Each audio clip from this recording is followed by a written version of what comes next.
GIC मैदान में चल रहे भारतीय किसान यूनियन के धरने का आज चौथा दिन है।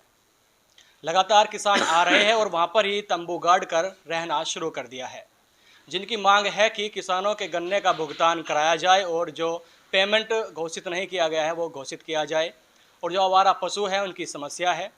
उसी के संबंध में आज हमारे साथ जाना माना चेहरा भारतीय किसान यूनियन राजनीतिक के राष्ट्रीय प्रवक्ता धर्मेंद्र मलिक जी हमारे साथ मौजूद है। यह इस धरने को लेकर क्या सोचते हैं, इनसे हम बात करेंगे। सबसे पहले आपका स्वागत है समाचार टुडे में। जी धन्यवाद। तो लगातार धरना चल रहा है, चौथा दिन आज है इस धरने का, क्या सोचते हैं? नहीं, देखिए, जब किसान संगठन है तो कुछ ना कुछ तो करना पड़ेगा। जब आदमी को कुछ काम नहीं रहता तो फिर इस तरह के ही काम करने पड़ते हैं, और किसान आंदोलनों का तो काम ही यही कारण है। लेकिन जो आपने समस्या गिनाई है वे समस्या मुझे नहीं लगता मुजफ्फरनगर से हल होने वाली है। ये तो लखनऊ स्तर की समस्या है, और ये समस्या जब हल होंगी जब पूरे प्रदेश का किसान खड़ा होगा।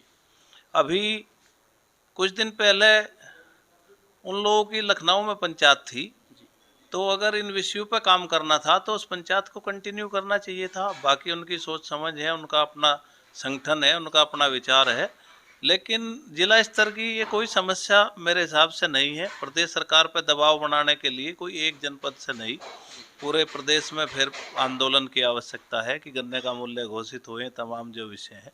लेकिन आपने कहा कि आवारा पशु की समस्या है और वे लोग वहाँ पे धरना दे रहे, और दूसरी तरफ मैं एक वीडियो देख रहा था, उसी संगठन के लोग काऊ सेंचुरी का विरोध कर रहे।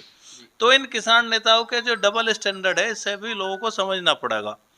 भाई कि पशु की समस्या जब समाप्त होगी जब कोई बड़ी गौशाला हो, और गौशाला जनपद में एक बड़ी बनने जा रही थी, और केवल भूमाफियाओं के लिए विरोध कर रहे कि जो पट्टे के नाम पे अवैध भूमि कब्जाए हुए हैं, और उस भूमि को छुड़ा के, भाई अगर बड़ी काऊ सेंचुरी बननी है, गौशाला बननी है, तो उसके लिए जमीन की आवश्यकता है।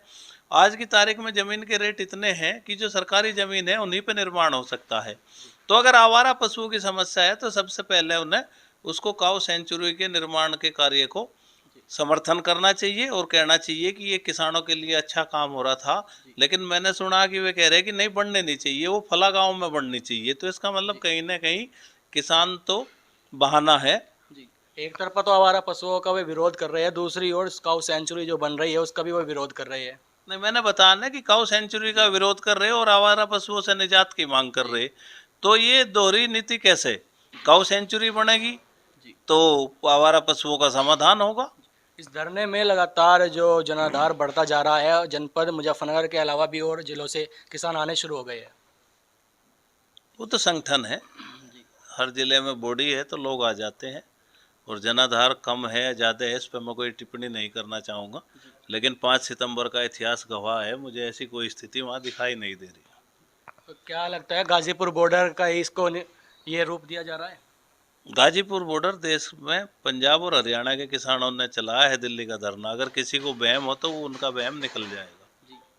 अच्छा, इस धरने में राष्ट्रीय लोकदल के द्वारा भी अपना समर्थन दिया जा चुका है, क्या राजनीतिक भी ये बन चुका है?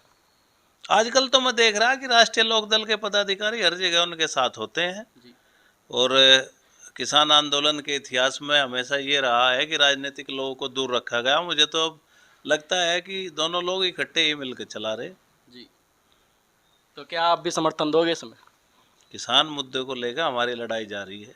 हमारा 27 से 29 जनवरी का इलाहाबाद में शिविर था। हमने सरकार को 1 हफ्ते की मोहलत दी है। अगर फरवरी के पहले सप्ताह में गन्ना मूल्य घोषित नहीं होता तो हम प्रदेश में एक बड़ा आंदोलन करेंगे, और उसका केंद्र जो है कोई जनपद नहीं, पूरा प्रदेश होगा। और 15 मार्च को हमारी बड़ी किसान महापंचायत, ऐतिहासिक किसान महापंचायत मेरठ में होगी, किसानों के मुद्दों को लेकर। मेरा सवाल था, क्या इस धरने को समर्थन दोगे आप? हम तो संघर्ष कर ही रहे। हमने पिछले 6 माह से एक किसान संगठन ये बता दो कि उसने गन्ना मूल्य घोषित करने के लिए कोई आंदोलन किया हो। सबसे पहले पूरे प्रदेश में हमने आंदोलन किया था।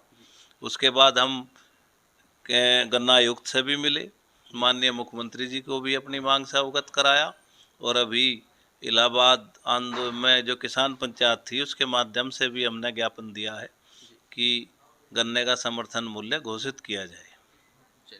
हमारे साथ थे भारतीय किसान यूनियन राजनीतिक के राष्ट्रीय प्रवक्ता धर्मेंद्र मलिक जी। जी। और मैं जहाँ तक इस आंदोलन को समझ पाया, ये लगा है कि किसान तो बहाना है, निशाना कुछ और है। पिछली खतौली पंचायत की अगर वीडियो देखें तो कपिल सोम को छुड़ाने के लिए धरने की घोषणा की गई थी। जी। उसके बाद जो है किसान मजदूर संगठन की एक वीडियो सुनी, उसमें बड़ा स्पष्ट हुआ। उन्होंने कहा कि एक किसान संगठन जो पंचायती और फैसला करने का काम करता था, वो आज एक पक्ष बना हुआ है, एक पक्ष के लिए आंदोलन कर रहा है। तो अगर किसी ने कोई अपराध किया है और उसकी डॉक्टरी रिपोर्ट है, तो किसी भी सामाजिक संगठन को उसका समर्थन नहीं करना चाहिए। और अगर वो ही मुद्दा है तो फिर बहुत दुर्भाग्यपूर्ण है। और मैं इसको उससे भी देख पा रहा हूँ कि अभी मैंने कल परसों के अखबार में पढ़ा है कि राष्ट्रीय किसान मजदूर संगठन भी पैरेलल एक धरने की बात कर रहा है, जो 2 फरवरी से कलेक्ट्रेट पे शुरू होने की बात मैंने अखबार के माध्यम से देखी है। तो इसका मतलब ये है कि ये 2 संगठनों के पदाधिकारियों की लड़ाई है। इस धरने से किसान का कोई लेना देना नहीं है। चलिए, मुझसे बात करने के लिए धन्यवाद। हमारे साथ मौजूद थे भारतीय किसान यूनियन राजनीतिक के राष्ट्रीय प्रवक्ता धर्मेंद्र मलिक जी, जिनसे हमने बात की। धरने को लेकर साफ तौर से कहना है कि ये जो समस्या है जिला स्तर की नहीं, लखनऊ में अगर इनको मुद्दा उठाया जाए वहाँ पर ये सॉल्व हो सकता है। बाकी अपडेट पाने के लिए हमसे जुड़े रहिए मेरे साथ अपने सहयोगी अभिषेक श्रीवास्तव के साथ। गोपी सैनी, मुजफ्फरनगर।